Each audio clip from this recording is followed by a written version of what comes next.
In today's video, I'm going to show you how to insert a tick in Google Docs or Google Slides.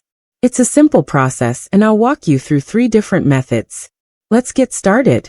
First, open Google Docs in your browser. If you already have a document open, great. If not, just choose the file you want to work on. Once your document is ready, we can begin. Method 1. Use the checklist feature. On the toolbar at the top, click the checklist icon. This will add a checklist item to your document.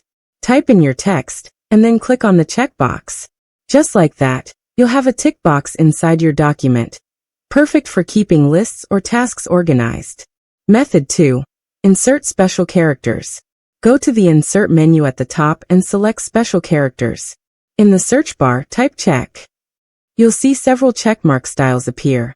Click the one you like and it will be inserted directly into your document. This option works great if you want a specific style of tick or a single standalone checkmark. Method 3. Convert bullet points into checkmarks. Start by highlighting your bulleted list.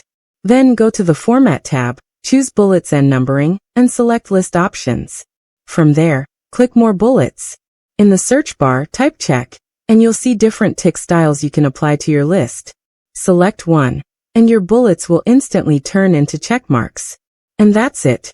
3 simple ways to insert ticks in Google Docs or Google Slides, using checklists, special characters, or custom bullets. Each method has its own use, so pick the one that works best for your needs.